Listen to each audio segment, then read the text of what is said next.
يوم الدين إياك نعبد وإياك نستعين اهدنا الصراط المستقيم صراط الذين أنعمت عليهم غير المغضوب عليهم ولا الضالين. Kita baca Al-Fatihah sekali lagi asrar keberkahan kedudukan kemukjizatan dari surah Al-Fatihah. Kita minta kepada Allah, mudah-mudahan Allah ampuni semua dosa dan kesalahan kita. Allah ampuni dosa dan kesalahan kedua orang tua kita. Allah pelihara diri kita, keluarga kita, anak-anak kita, harta benda kita, dan semua kejahatan makhluknya. Allah mudahkan semua urusan kita. Allah sampaikan segala hajat dan maksud kita.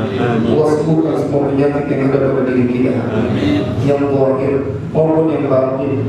Bismillahirrahmanirrahim. A'udzu billahi minasyaitonir rajim. Bismillahirrahmanirrahim. Alhamdulillahi rabbil alamin. Arrahmanir rahim. Maliki yaumiddin. Iyyaka na'budu wa iyyaka nasta'in. Ihdinas siratal mustaqim. Siratal ladzina an'amta 'alaihim ghairil maghdubi 'alaihim waladdallin. Rabbi ighfirli wa liwalidayya wa lil mu'minina amin. Alhamdulillahirabbil alamin. Allahumma shalli wa sallim ala sayyidina Muhammad wa ala ali sayyidina Muhammad. Amma ba'du, faqala Syekhul Mu'allif rahimahullahu ta'ala wa adana naf'ahi wa barakatuhu wa bikum fid din wa darain amin. Qala idza waqa'a al-ghalibu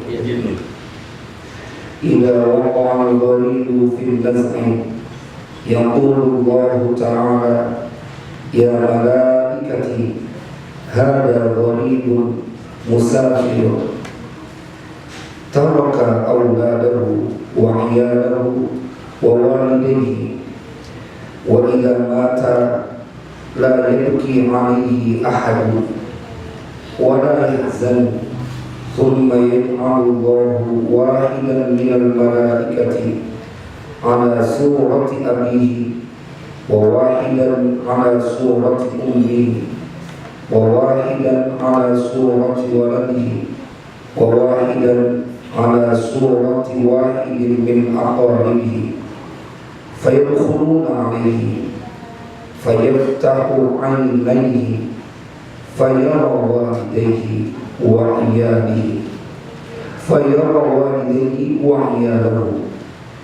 فيضيق قلبه وتخرج روحه من الفرح والسرور ثم إذا خرجت جنازته يشيعونها ويدعون له على قبره إلى يوم القيامة فذلك قوله تعالى الله لطيف بعباده.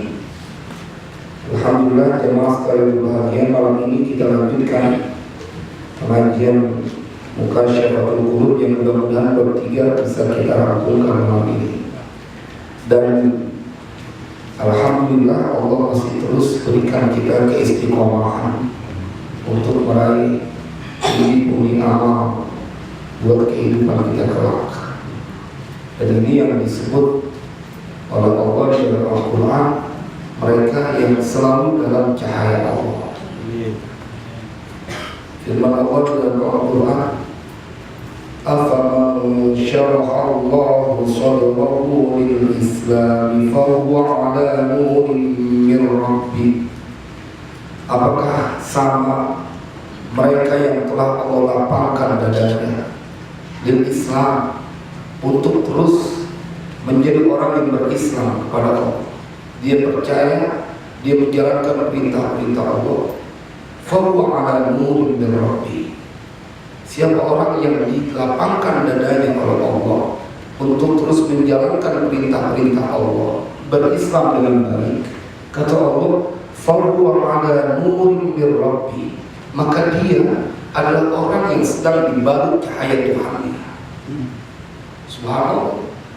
Jadi bukan kemudian ini terjadi karena kemauan kita saja, bukan. Tetapi Allah yang telah melapangkan hati kita.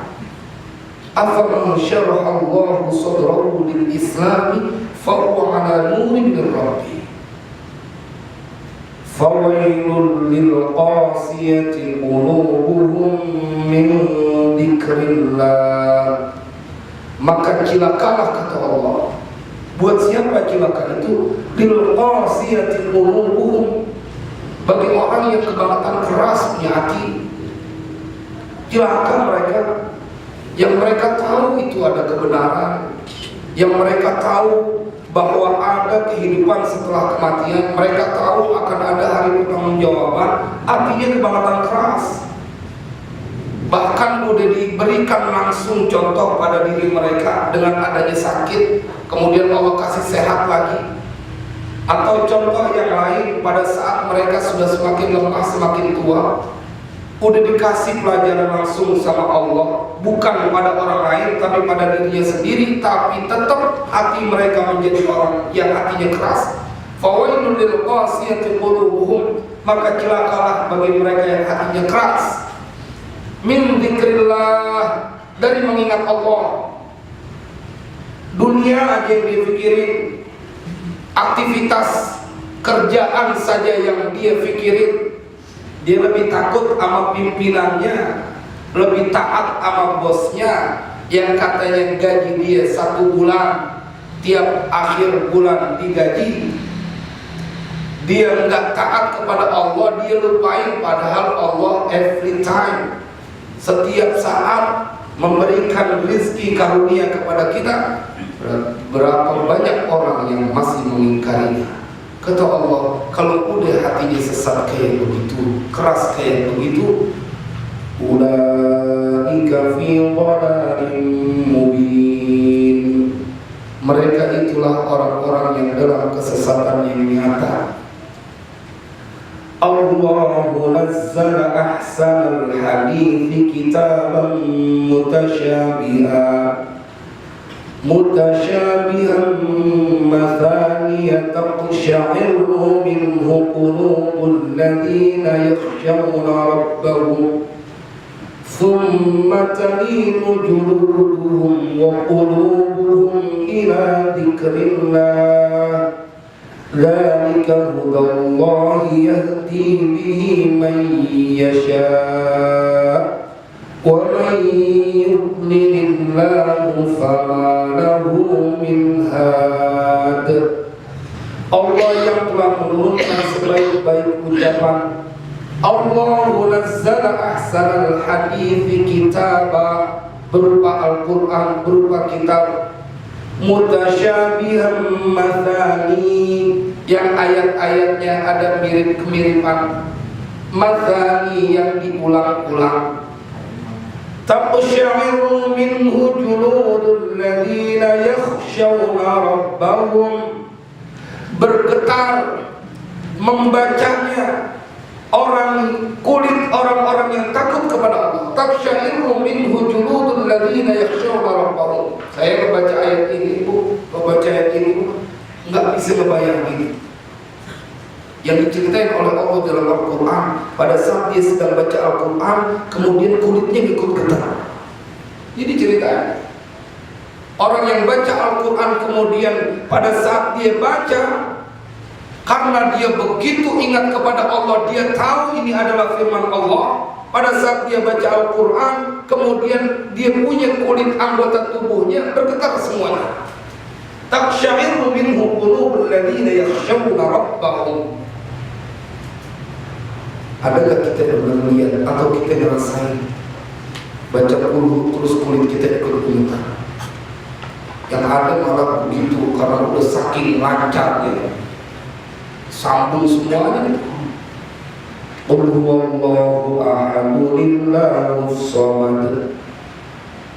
Gak ada yang bergetar, tapi kita Allah ada orang. Mereka yang takut kepada Allah, ketika baca Al-Quran, dia punya kulitnya bergetar, ikut bergetar. Ini kan yang terjadi dengan Umar bin Khattab. Ketika dia minta dibacakan oleh seorang temannya bacaan Al-Quran, dia tahu itu baca suaranya bagus. Dia sampai keringetan untuk mendengerin. Padahal kata sahabat, engkau juga hafal Quran. Enggak, aku ingin mendengar dari suaramu indah. Begitu dibacain satu ayat bergetar.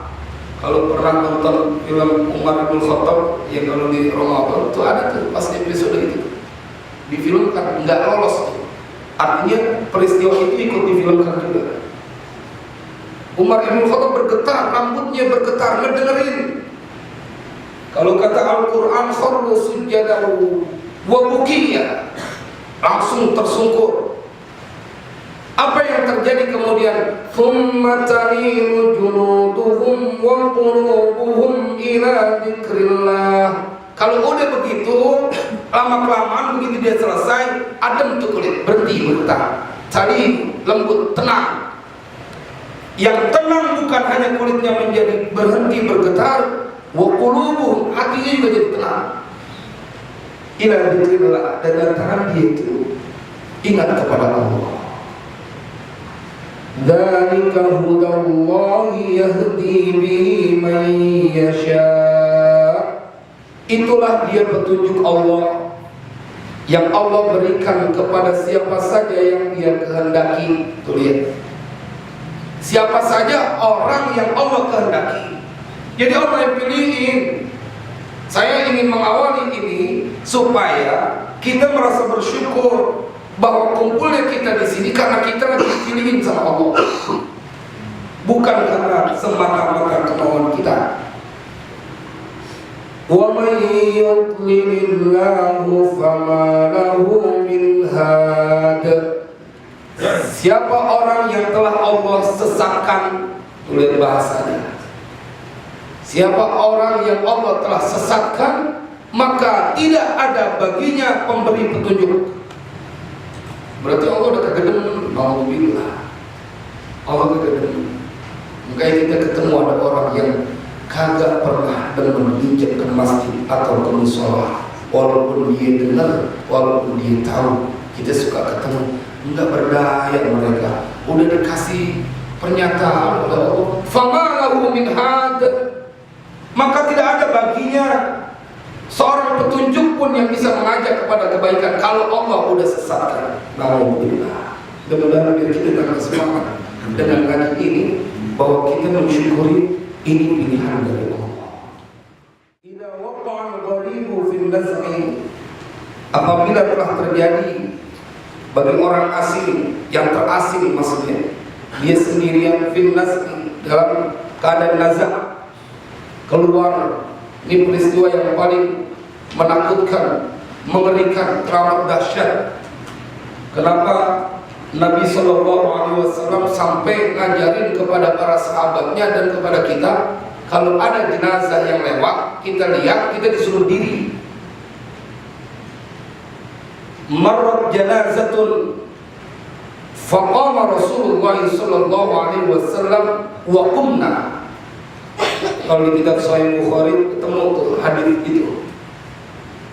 Lewat seorang jenazah perempuan. Nabi berdiri.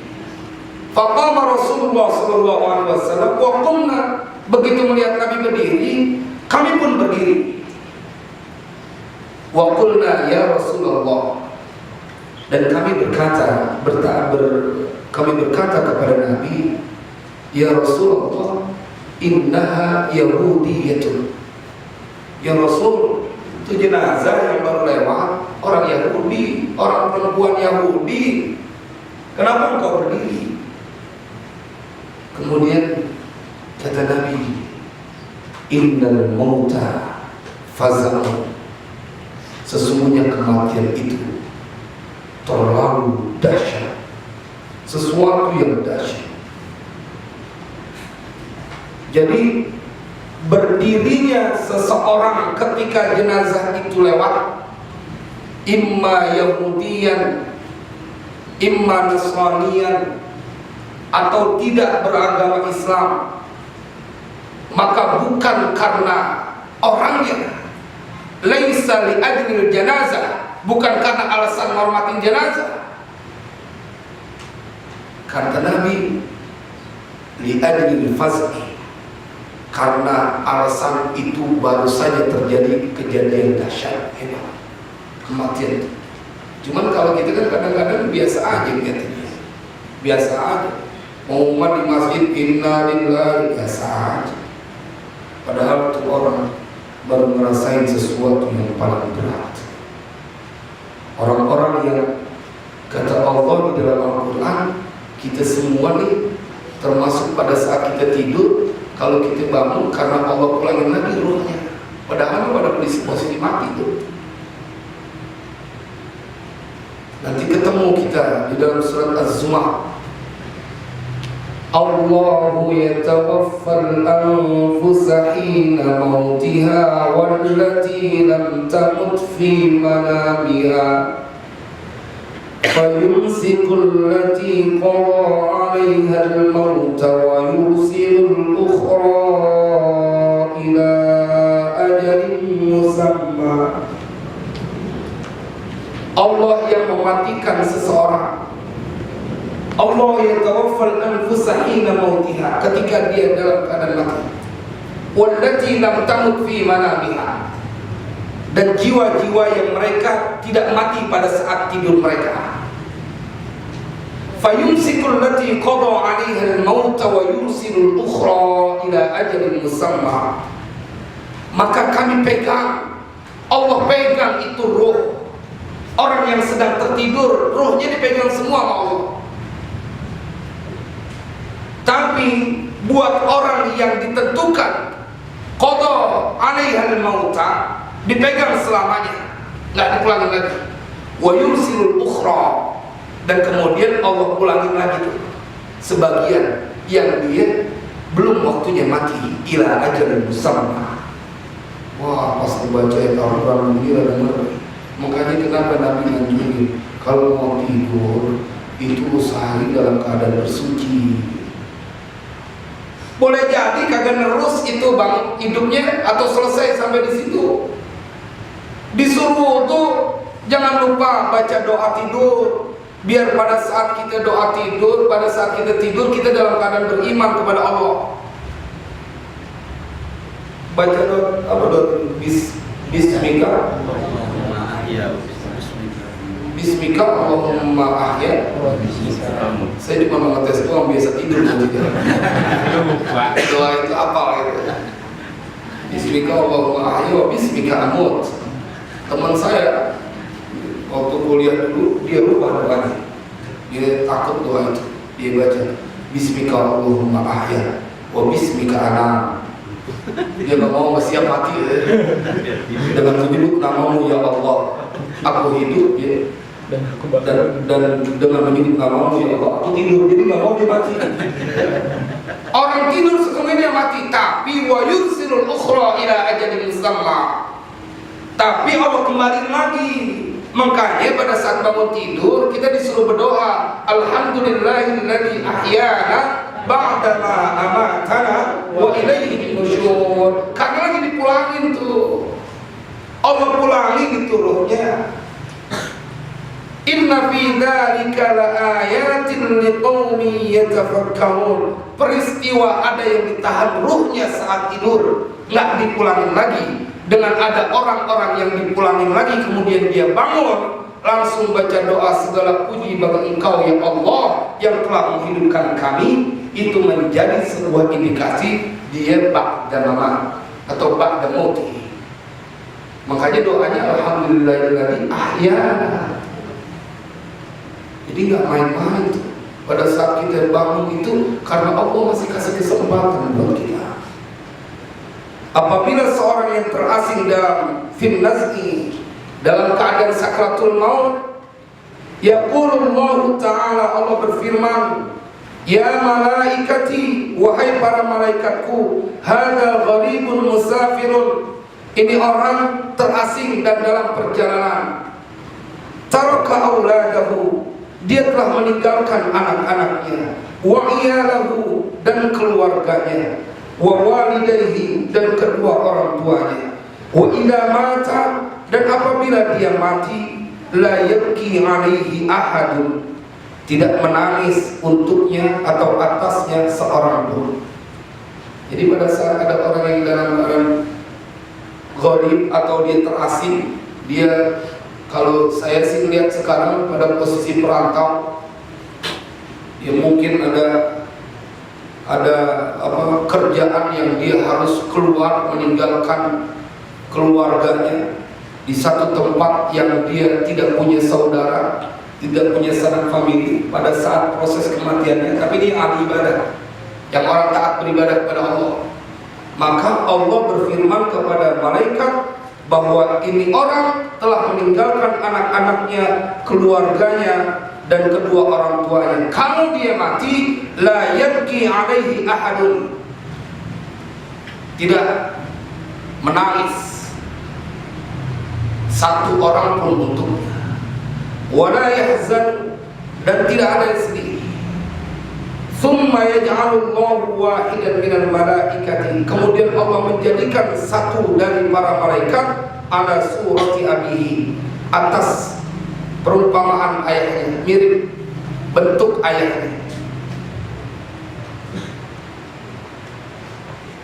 Wa wahidan ala surati ummihi, dan satu malaikat yang mirip dengan ibunya, atas surah gambar ibunya, maksudnya serupa, mirip sama ibunya. Wa wahidan ala surati waladihi, dan satu malaikat yang menyerupai anaknya. Wa wahidan ala surati wahidin min aqaribihi, dan satu malaikat yang menyerupai satu orang dari kerabatnya. Jadi kalau ada orang yang meninggal dalam kesendirian, dia dalam keadaan taat kepada Allah, dia orang yang bertakwa, maka Allah hibur dia pada saat nazaknya, proses keluarnya itu roh dari jasad. Sampai kalau kita membaca cerita, kalau Nabi saja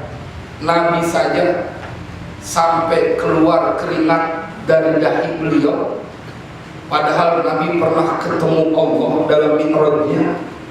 Sampai diceritakan dalam hadis Sahih Bukhari, Nabi minta diambilin satu mangkok yang isinya air, kemudian beliau celupkan kedua tangannya, beliau usap wajahnya, saking itu merasa berat yang namanya nazar.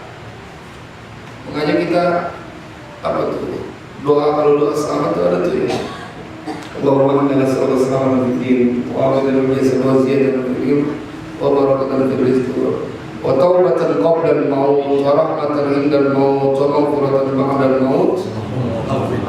Allahumma hawwin 'alaina fi sakaratil maut. Sampai diajar itu kita, saking beratnya. Ya Allah, biar agak berat pada saat sakaratul maut.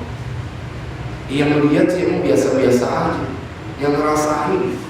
Ketika Umar bertanya, kayak apa sih rasanya kira-kira sakaratul maut? Itu kayak ikan ditarik tulangnya hidup, kayak seekor kambing yang dia dikuliti hidup-hidup. Perumpamannya kayak begitu. Coba aja deh, jempol kaki nih, kantung, terus ada lemak dikit gitu. Itu apa namanya? Ada apa namanya? Iya, naik ke atas dikit gitu. Iya. Bingung penasaran gimana? Kayak keramik gitu, keramik kalau naik kan. Terus coba aja jalan dicabut jantannya, disuntik bius. Hebat tahu rasanya. Jadi nggak main-main. Bagaimana kemudian Nabi sampai ngajarin itu doa supaya kita mikirin, jangan kebangetan nyantai jadi orang. Ada satu masa engkau pasti akan merasakan sakit yang begitu dahsyat, begitu hebat. Kalau orang-orang soleh yang mati, dia diberikan keringanan, tapi bisa kita bayangkan kalau Nabi saja sampai berkeringat. Tapi Nabi saja sampai nyelupin tangannya di dalam air, kemudian mengusap wajahnya, kayak betul, apalagi kita. Mudah-mudahan Allah amin semuanya kita. Bukan demi husnul khotimah. Husnul khotimah. Karena kuncinya itu. Apalagi saya kalau membaca hadis, ada orang yang beramal amalan penghuni surga, selangkah lagi dia masuk surga, dia beramal penghuni neraka, masuk neraka. Makanya kita diajarin kalau habis sholat Idul Adha itu baca Ya Allah biha, ya Allah biha, ya Allah bihusnil khatimah. Jadi dia jadi masih hidup kita. Ya Allah, dengan kalimat-kalimat thayyibah itu anugerahkanlah kepada kami husnul khatimah. Sangat mudah-mudahan kita semua membayangkan kalau ada yang dihisab berarti ada yang perlu dibalas. Ulama-ulama salafus saleh itu paling ngeri dihisab. Kalau ada yang dihisab berarti ada yang dibalas lagi. Dan balasannya tak kuat kita, tak bakal kuat. PKI yang katanya paling berat siksaannya, ISIS yang sekarang juga katanya paling berat, gak ada seribu. Kalau Allah udah balas, gak bayangin aja saat bin Mu'ad segitu tangannya pernah dicium oleh Nabi, begitu masuk ke dalam kuburan gak runtuh badannya diikat. Padahal saat bin Mu'ad ketika dia nazar sakratul maut itu arsy Allah bergetar. Itu dalam semua kitab sahih hadis. Malaikat turun, ribuan malaikat turun takziah. Yang takziah malaikat begitu dikuburin gak urut tuh dia berteriak, digencet oleh tanah. Nabi bertasbih, Nabi bertakbir, baru berhenti. Apalagi kita, apalagi orang-orang yang pada mau ngaji, apalagi orang-orang yang sibuk dengan urusan-urusan dunia yang terjadi. Tetapi ini menjadi kabar gembira, bentuk kasih sayang Allah saat dalam keadaan nazar, proses keluarnya ruh dari jasad seseorang yang dalam kesendirian, tidak ada anak-anaknya, tidak ada keluarganya, tidak ada kerabatnya, tidak ada kedua orang tuanya. Allah hibur dengan Allah serupakan malaikat yang menyerupai mereka. Fayadkhuluna alaihi, maka mereka semua masuk kepadanya, atasnya. Artinya itu malaikat-malaikat yang sudah menyerupai anaknya, menyerupai ayahnya, menyerupai ibunya, masuk semuanya, nemenin. Fayaftahu ainaihi, maka dia itu yang sedang nazar, dia membuka kedua matanya. Fayara walidayhi, maka dia melihat kedua orang tuanya, wa iyadahu, dan keluarganya. Fayatibu qalbuhu, maka menjadi tenang, menjadi bersih hatinya. Wa takhruju ruhuhu, dan keluar ruhnya. Minal farhi was sururi, dan dari lantaran bahagia. Farah was surur sama-sama bahagia. Al farah was surur, girang, karena ternyata ada dia punya bapak, ada dia punya emak, ada dia punya anak. Tapi dia kagak tahu kalau itu malaikat yang disuruh. Lihat bagaimana perlakuan Allah kepada orang-orang soleh. Allah nggak mau bikin mereka sedih. Kan sedih mak, lagi sakit nggak ada bapak, lagi sakit nggak ada emak, lagi sakit nggak ada istri, lagi sakit nggak ada anak, sendirian sedih. Allah nggak mau ada hambanya yang sedih, nggak mau. Allah tidak akan mendatangkan kesedihan kepada hambanya yang istiqamah untuk menyembah Allah dan taat di jalan Allah. Fala khaufun alaihim wala hum yahzanun. Itu garansi Allah dari Al-Quran. Di Al-Quran begitu, nggak ada sedih, nggak ada takut. Saat dia sendirian, Allah kirim malaikat buat menyerupai dia. Makanya kalau kita melihat kayak begitu, optimis terus kita. Apa yang perlu kita takutin? Allah yang sudah berfirman, nggak bakalan dibikin sedih. Kalau kita benar kepada Allah, nggak bakalan. Kalau kita jadi sedih, kalau kita ada rasa takut, ada was-was, itu karena kita sama Allahnya belum serius. Itu dia sebabnya. Berarti ada sesuatu yang kita kesalahan yang kita lakukan di hadapan Allah. Mau dalam keadaan apapun dia tidak takut, karena Allah memberikan perlakuan khusus kepada orang yang sendirian. Malaikat disuruh menyerupai. Summa idza kharajat janazatuhu, kemudian apabila telah keluar itu jenazahnya, maksudnya keluar dari rumah, ada budakan tetap itu menjadi kewajiban orang yang hidup. Dia udah keluar nih, kalau ada orang yang meninggal dari rumahnya, dia keluar dari rumahnya, udah mau dihantarkan ke tempat kuburnya. Buat orang-orang yang dalam keadaan gharib, dia jauh dari keluarganya, maka kata Imam Ghazali dalam kitab ini, yashi'unaha wa yad'una lahu. Malaikat mengiringi jenazah itu, wa yad'una lahu, dan malaikat mendoakan kepadanya. Ini menarik nih, giliran yang yashi'unaha domirnya ha, giliran yad'una lahu domirnya hu, mufrad laki mudzakkar. Karena kalau yashi'unaha hanya kembali kepada jenazah, mengikuti jenazahnya. Kalau yad'una lahu mendoakan kepadanya, hunya kembali kepada yang atas tuh. Idza waqal gharibu al-gharibu, larinya ke atas. Mendoakan orang tersebut atau mendoakannya ala qabrihi, atas kuburannya, ila yaumil qiyamah, sampai hari kiamat. Subhanallah, yang ngedoain malaikat sampai hari kiamat kagak berhenti. Kalau malaikat mah kalau udah tugasnya begitu Pak. Ada malaikat yang diciptakan oleh Allah dari sejak pertama kerjaannya sujud di bawah arsy Allah. Sujud terus sampai hari kiamat nanti. Malaikat yang tugasnya dorong itu matahari. Malaikat yang tugasnya dorong itu bulan. Malaikat yang tugasnya arsy Allah, membawa arsy Allah. Kita nggak bisa ngebayangin dan nggak sampai akal kita, nggak boleh. Pokoknya di Al-Quran diceritain begitu aja. Yahmiluna arsy-Allah, mereka membawa arsy Allah. Itu tugasnya itu doang. Ini malaikat ngedoain orang yang mati dalam keterasingan, tapi dia tetap taat kepada Allah sampai yaumil qiyamah. Anak aja nggak kudu begitu, belum tentu juga begitu. Kalau lagi ada maunya doang, biasanya berlaku baik kepada kedua orang tua. Atau kalau mereka sudah tidak ada, paling tidak mereka akan melakukan setahun sekali.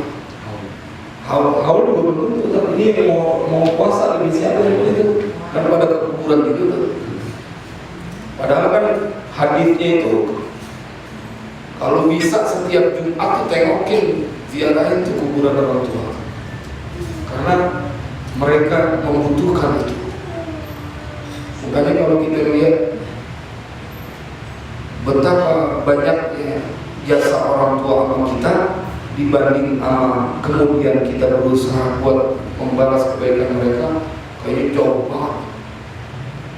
Coba aja deh, kita jadi orang tua, anak kita mau ujian, mau kuliah, ya, setelah mau kuliah, kita nggak punya duit, punya motor 5, kan motor kita juga kesana, motor 5, bisa aja punya motor 5 dan kagak punya, gak ada disisain. Taruh motor satu-satunya, anak mau kuliah dijual juga, anak mau belajar, jangan sampai putus lu dong. Lu kudu jadi orang pintar, biar kagak gampang dibohongin sama orang. Dibohongin mah tetap ada orang yang berusaha bohongin, tapi lu gak bisa dibohongin karena lu pintar. Kalau orang bohong, gampang dibohongin. Dibela-belain jual.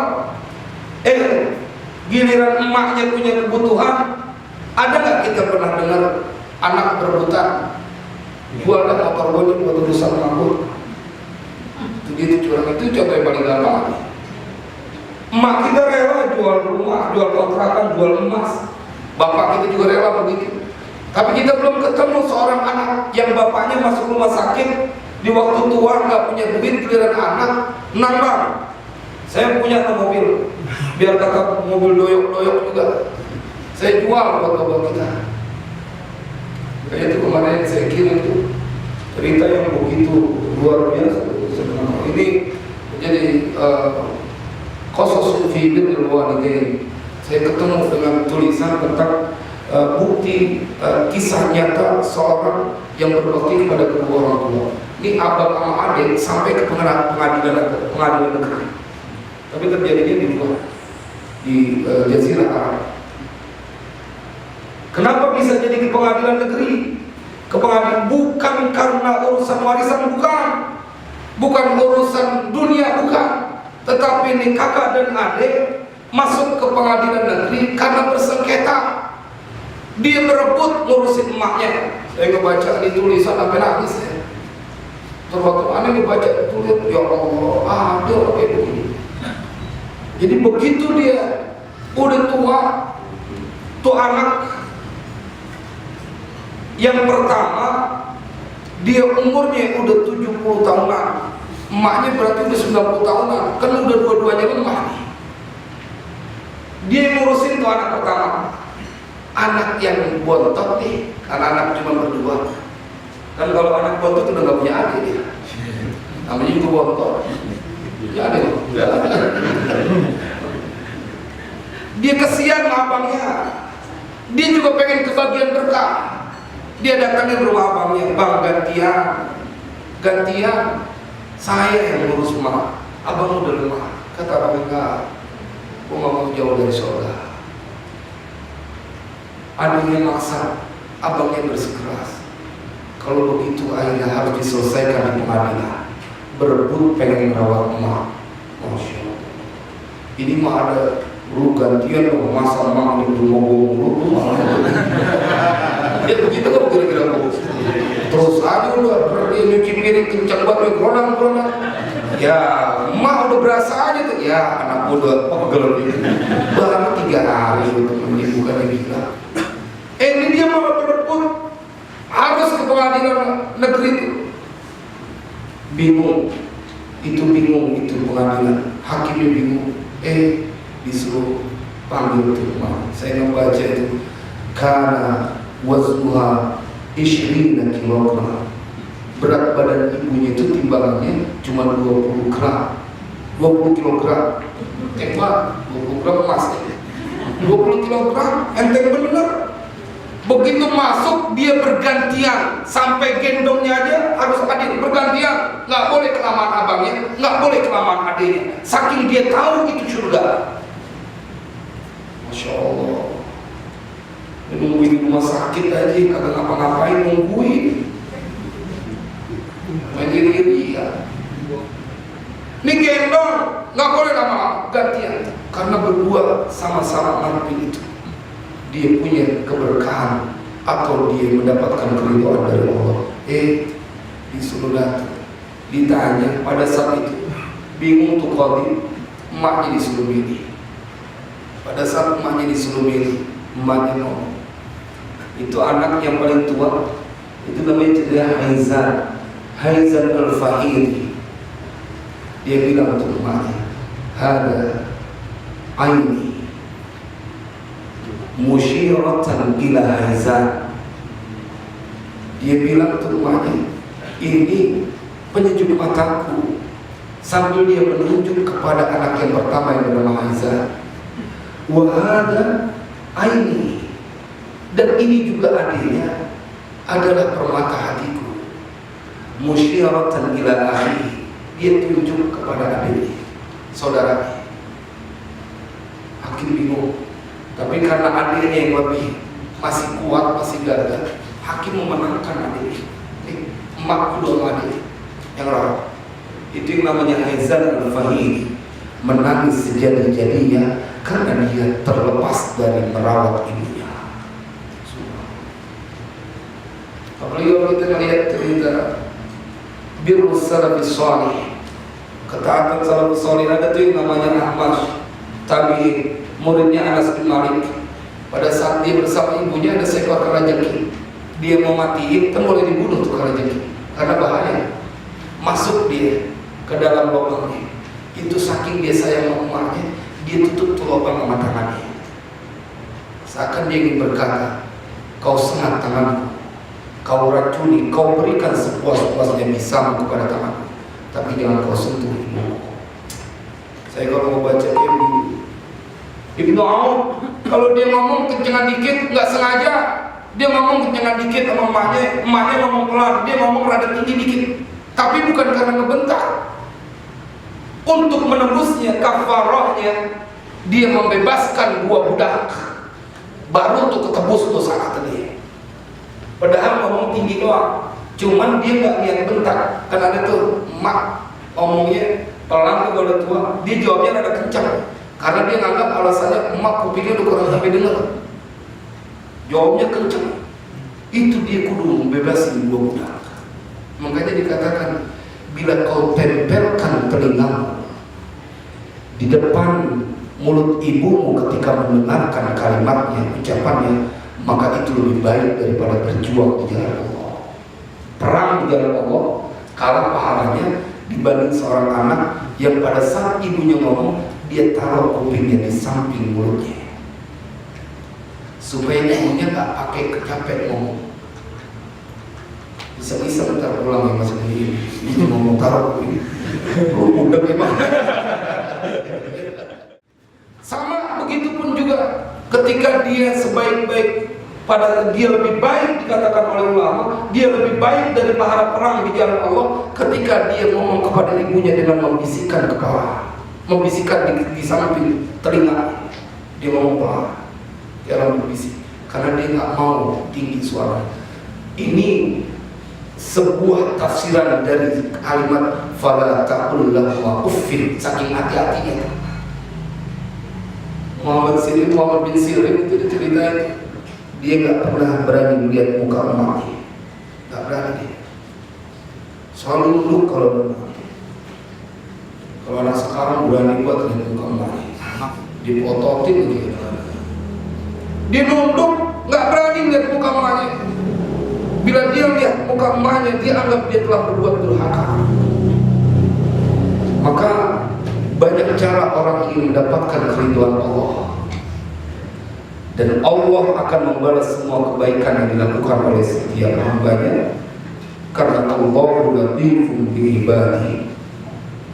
Allah maha lembut kepada setiap hambanya. Wa qala Ibnu Atha, dan telah berkata Ibnu Atha, yatabayyanu sidqul 'abdi min qilbihi fi awqatil bala'i war rakhai. Menjadi jelas kejujuran seorang hamba, kebenaran seorang hamba, kejujuran seseorang hamba, min qilbihi, dari kedustaannya, dari kepura-puraannya, fi awqatil bala'i war rakhai, pada waktu-waktu datangnya bencana dan kesenangan. Kalau mau melihat jujurnya seseorang beriman kepada Allah, dia benar apa enggak dia menyembah Allah dengan sesungguhnya, maka akan terlihat, kata Ibnu Atha, pada saat dalam keadaan susah atau dalam keadaan senang. Faman syakara fi ayyamir rakhai, dan siapa yang bersyukur, yang dia tetap bersyukur fi ayyamir rakhai, pada hari-hari kebahagiaan, kesenangannya, kelapangannya, wa jazi'a fi ayyamil bala'i, dan dia resah. Kalau kita buka masjid maka ketemu jazi'ah lam yasbir ala ma asaba, dia nggak sabar dengan apa yang menimpanya.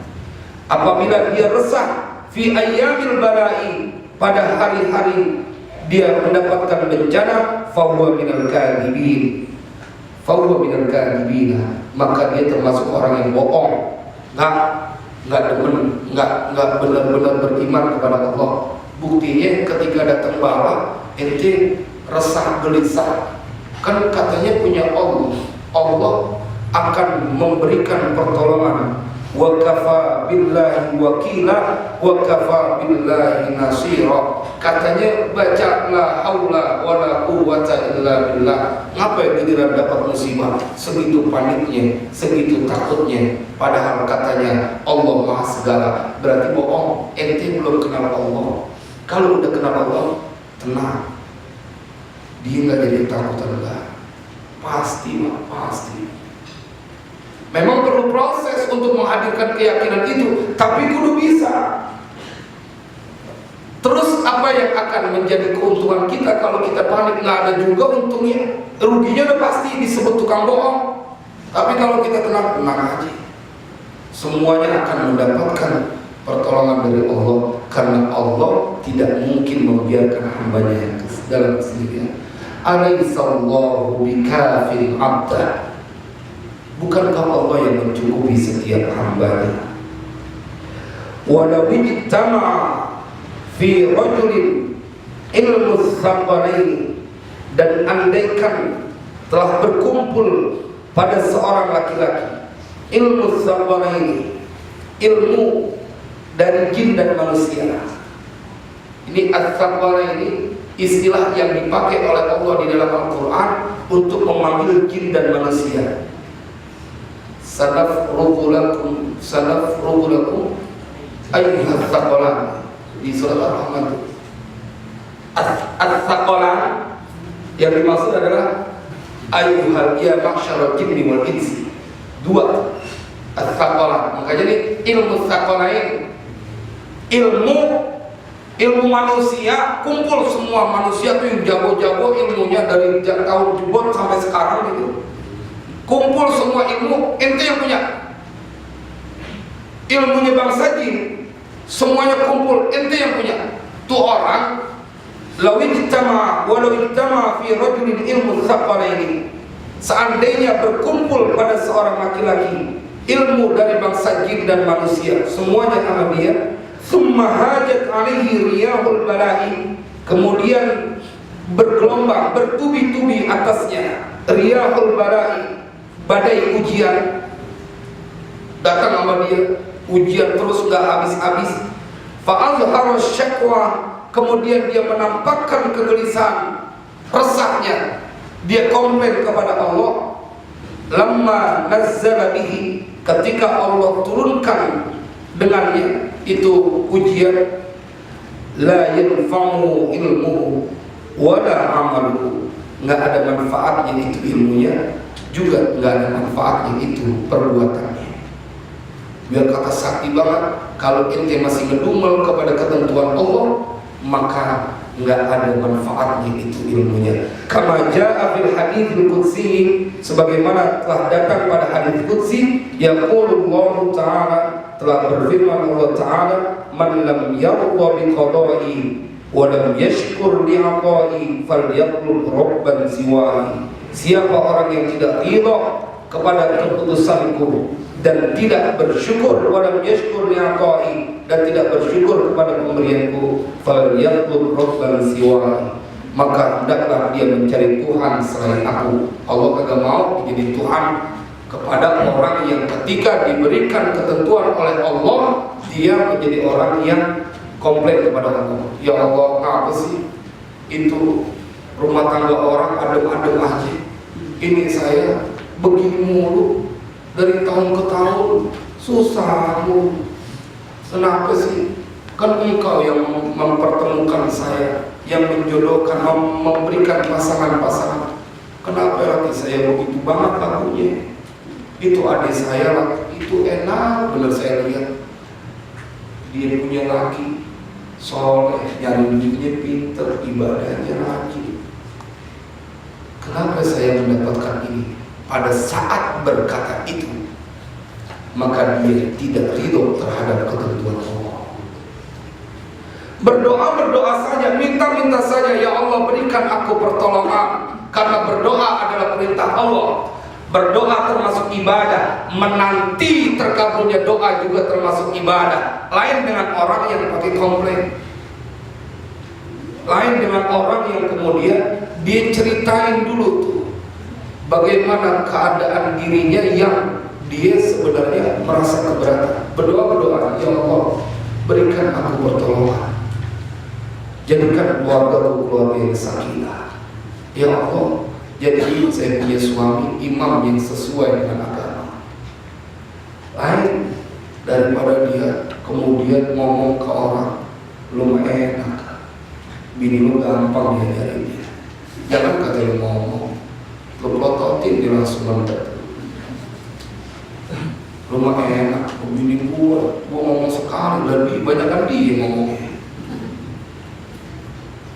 Tidak terima terhadap ketentuan Allah, bagian dari kemurkaan yang akan terjadi, yang akan Allah berikan kepada hamba tersebut. Haka Wahb bin Munabbih, kita habis ini lagi, telah bercerita Wahb bin Munabbih anna nabiyyan, sesungguhnya ada seorang nabi abadallaha, menyembah Allah 50 aman, 50 tahun. Fa'auhallahu, maka Allah mewahyukan kepadanya. Fa'auhallahu ilaihi, maka telah mewahyukan Allah kepadanya. Anni qad ghafartu laka, sesungguhnya aku telah memberikan ampunan kepadamu. Faqala, kemudian nabi itu berkata, ya Rabbi, wahai Tuhanku, limada taghfiruni, kenapa engkau memberikan ampunan kepadaku? Walam adnub qat, dan aku tidak pernah melakukan dosa sedikit pun. Jadi ada seorang nabi yang dia menyembah Allah selama 50 tahun, kemudian Allah mewahyukan kepadanya, karena dia menyembah 50 tahun itu, aku ampuni semua dosa. Dia protes, ya Allah, gimana saya diampuni? Kan saya nggak pernah bikin dosa. Limada taghfiruni walam adnub qat, bagaimana, kenapa engkau memberikan ampunan kepada aku? Karena aku tidak pernah melakukan dosa sedikit pun. Kan yang diampuni itu kalau orang yang punya dosa. Fa'amarallahu irqahu, maka Allah memerintahkan kepada irqahu, urat. Dia punya urat di dalam badannya. Fa'uriba alaihi, maka didenyutkan atasnya. Jadi uratnya itu dibikin bergerak terus, nyut-nyutan gitu, kayak orang bengkak itu kan kalau habis main bola kampak kaki itu cenat-cenut di mana? Dinyutkan terlalu bahasa Indonesia. Cenat-cenut dia. Maka dicenat-cenutkan uratnya. Walam yanam tilkal lailata, dan dia tidak tidur pada malam itu. Faja'a malakus subhi, maka datang kepadanya malaikat subuh. Ini malaikat subuh, merek minyak juga ada malaikat subuh. Iya kan Pak? Ada ya minyak wangi malaikat subuh. Fasyaka, malaikat subuh serem juga kan. Fasyaka ilaihi, maka dia mengeluhkan kepadanya. Ma laqiya min dorbanin irqi, apa yang menimpa dari denyut cenat-cenut uratnya. Dia cerita sama malaikat, Nabi bisa ngomong ini makanya kalau melihat kayak begini, sesungguhnya apa yang manusia itu mempunyai kedudukan istimewa, dia bisa ngobrol sama malaikat, bisa. Pada level ketakwaan tertentu dia bisa lebih mulia dari malaikat. Itu yang pernah saya ceritain, malaikat Israel digibeng sama malaikat Nabi Musa, dipukul sampai copot dia punya mata. Malaikat Israel matanya copot, dipukul sama Nabi Musa. Ada tuh di Sahih Bukhari, di Sahih Muslim juga ada. Ketika ursila malakul mauti ila Musa alaihi wassalam, diutus malaikat maut kepada Nabi Musa alaihissalam, fasokkahu, kemudian dipukul oleh Nabi Musa. Faraja'a, kemudian dia pulang. Waqala, dan dia berkata, dia kembali kepada Tuhannya, dan kemudian malaikat itu berkata, ya Rabbi arsaltani ila abdin la yuridul mauta. Ya Allah, engkau telah mengutus aku kepada seorang hamba yang dia nggak mau mati. Nabi Musa tahu tuh malaikat maut bagaimana kurang sakti. Malaikat Israel macam-macam digibeng dulu. Cuman yang saya pikirin, begitu hebatnya manusia. Malaikat Israel dipukul pada saat dia ngadu kepada Allah, ya Rabb arsaltani ila abdin la yuridul mauta, engkau telah mengutus aku kepada seorang hamba yang dia nggak pengen mati. Faraddallahu ainahu, kemudian Allah kembalikan dia punya mata. Jadi ngebayangin tuh mata dipukul sampai copot. Buktinya Allah kembaliin tuh redaksinya. Faraddallahu ainahu. malaikat Israil segitu dia punya keangkeran sama manusia yang namanya Musa alaihissalam, tapi tetap itu Musa lebih hebat kalau orang punya kedudukan. Iya, malaikat begitu taat kepada Allah punya nafsu. Kalau dia punya nafsu, mungkin dia belum tentu juga. Karena memang dia nggak punya nafsu, jadi bahkan makan aja kagak, minum kagak, la akla, la syurba, wala naum, kalau kita awam gitu, dia kagak makan, dia kagak minum, dia kagak tidur. Begitu ini dia ngadu kepada malaikat subuh, faqala, kemudian malaikat subuh itu menjawab, inna rabbaka yaqulu, sesungguhnya Tuhanmu telah berfirman, yaqulu laka, telah berfirman kepadamu, ibadatul khamsina aman, ibadah 50 tahun, ma ta'dilu syakwa hadzal irqi, tidak seimbang dengan keluhanmu dari lantaran kurang ini. Jadi 50 tahun dia beribadah, ketika dia ngeluh dapat ujian dari Allah, kagak seimbang. Artinya beratan ngeluhnya itu pahala dia ibadah 50 tahun kalau ditimbang nggak seimbang dengan satu keluar. Makanya dilarang betul bagi setiap orang yang dia sudah kenal Allah, yang dia ngaku menyembah Allah bistiqani, dengan penuh keyakinan, dia mengeluh dengan ketentuan Allah, terima saja. Setelah itu berdoa, minta pertolongan dari Allah. Allah menguji seorang hamba karena Allah menginginkan ada air mata dari hamba itu yang minta pertolongan Allah. Boleh jadi karena kebangetan sombong, kan orang-orang yang kalau nggak pernah dapat ujian tuh rada belagu tuh. Dia menjadi orang yang merasa ada, saya ketemu orang yang dia nggak pernah susah. Begitu dia jadi orang kaya, ini kan gue begini karena hasil jeripaya gue, karena gue dagang apik, karena gue primpen, karena gue nggak boros, nggak suka jalan-jalan. Sombong tuh jatuhnya tuh. Dia anggap semuanya hasil jeripayanya. Nah, pada saat kita menjadi orang yang selalu ingat kepada Allah, dalam keadaan kita senang, kita akan menjadi orang yang bersyukur. Dalam keadaan kita dapat ujian, kita menjadi orang yang sabar.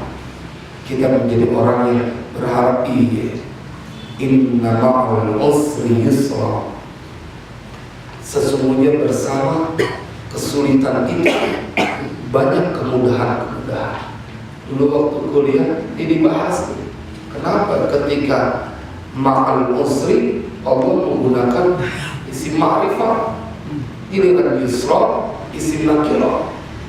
Inna ma'al usri yusra, maksudnya satu kesulitan.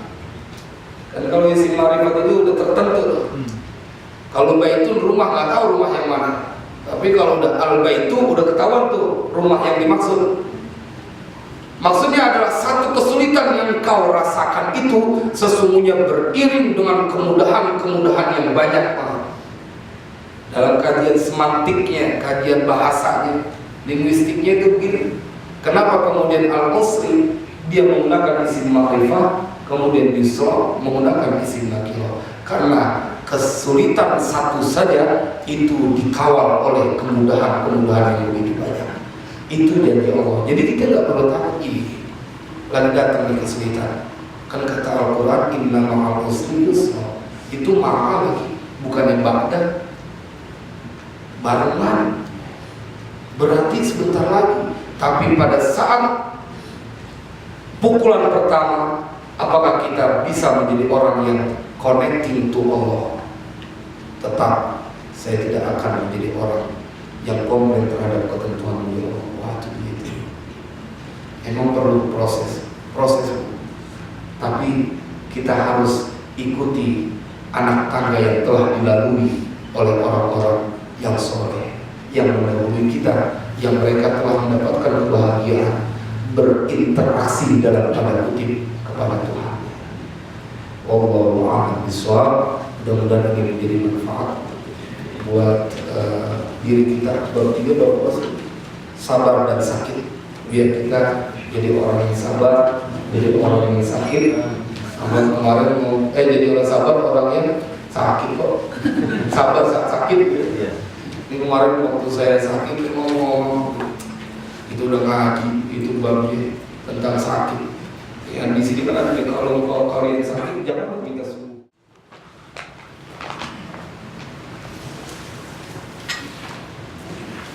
Bapak enggak, alhamdulillah, berarti udah siap semuanya.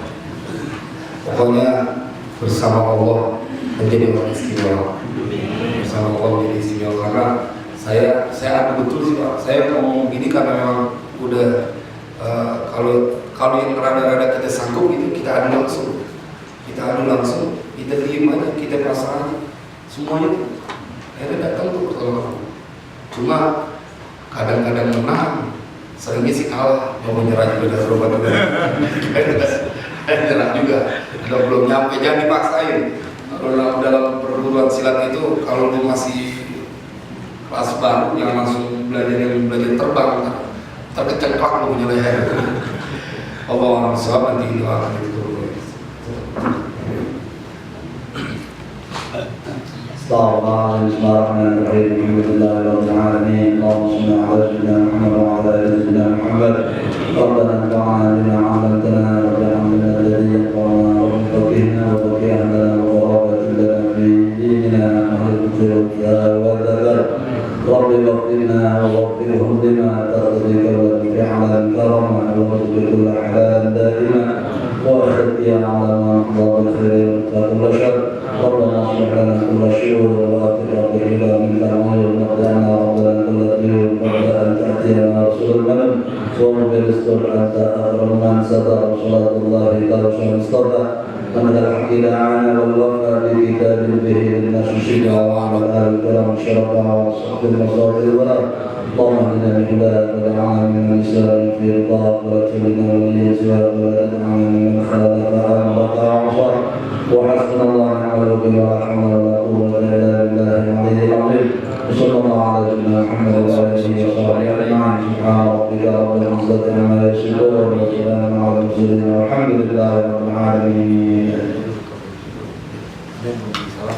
Assalamualaikum warahmatullahi wabarakatuh. Waalaikumsalam.